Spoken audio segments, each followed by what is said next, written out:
Step 1. Develop an exit strategy. Savvy entrepreneurs never get involved in a venture without contemplating upfront their exit plan. It would be like going into a building without knowing the way out.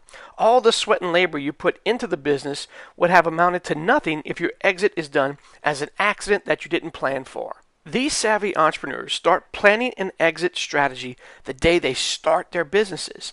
Their businesses are chosen carefully, knowing that someday they will want to sell that business at a substantial profit. They know the industry they choose to do business in inside and out in order to run it and sell it successfully. In other words, the most successful businesses are built to sell from the onset. The business owner has been building an exit pathway for himself while developing the business processes, procedures, and automating the operation for growth. That growth is done organically through direct marketing and exponentially through acquisitions. Or, the most savvy of the savvy entrepreneurs do both. They grow organically as well as exponentially through acquisitions. Now, I know what you're saying. You're going to say that buying other companies is way out of your league and that it's not for you. But let me assure you that acquiring other companies to meet your growth goals can be done in a business of any size in order to maximize the value available at the exit and even get businesses just like yours to the $10 million level. This is especially true in blue-collar businesses like mine was in the industrial sector. And it can be done for HVAC companies, mechanical contractors, electrical industries, plumbing, piping manufacturer. I've even seen it done with a client of mine that has a wire, rope, and sling distribution company. Any blue-collar business is primed to grow through acquisitions, even yours. It can be done even without any money, but that's a topic for another conversation. But let's focus now on the exit strategy. The aim of the business activities up to this point is to make the transfer of the business leadership reins seamless, regardless of who the ownership interest lies in with eventually. An exit strategy stresses the need for you to begin with the end in mind as you build that business. In other words, when you're thinking of how to build your business, you also have to ask yourself, why am I doing everything I'm doing? Because if your goal is to sell your company so you can live with 100% financial freedom and 100% time freedom, then you must structure your business in a way that it will be able to serve you until the day you die. But more importantly, you also have to ask yourself, what happens to my family? What happens to the people who are working for me and helping me realize my life's goal? An exit strategy is what will help you create a system that will enable you to cash out the value you've been creating all these years in your business. Many times, entrepreneurs don't begin with the end in mind. Look, typically it's not in our nature. We begin with the journey in mind. We begin there because we're looking for the thrill of building and growing and the profits that come from those activities.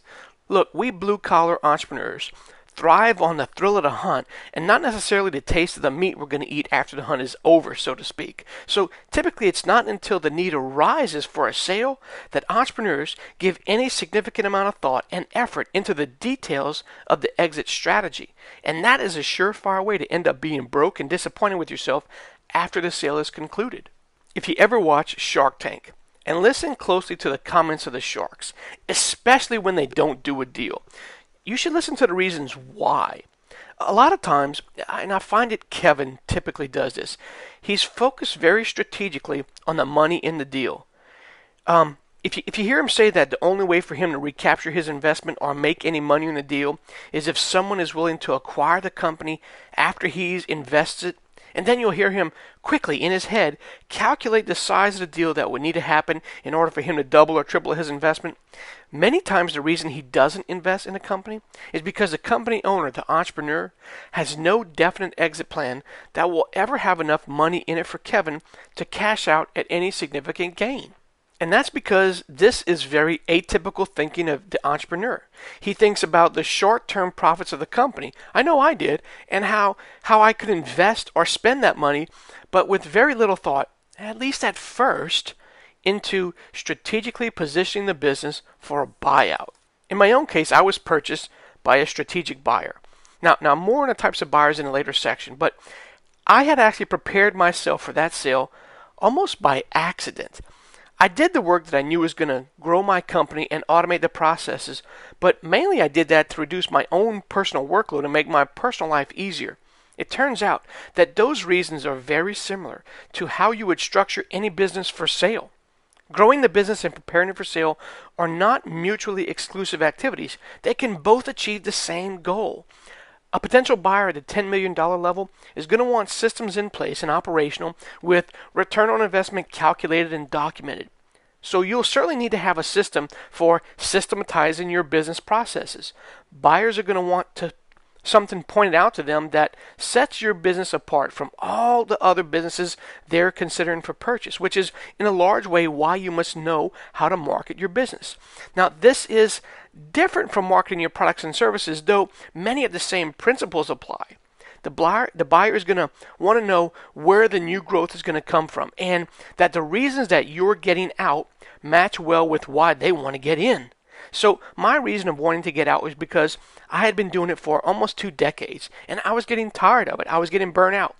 Well, that fit in just perfectly with their desire to position my business as a new value-added service to their client. They understood the reason I wanted out, which turned out to be very common, and they understood the reason. But if I had told them I was getting out to go run another similar company, then that would have raised red flags to them and might not have fit in with what they wanted to accomplish. I had always planned the business to be my long-term retirement.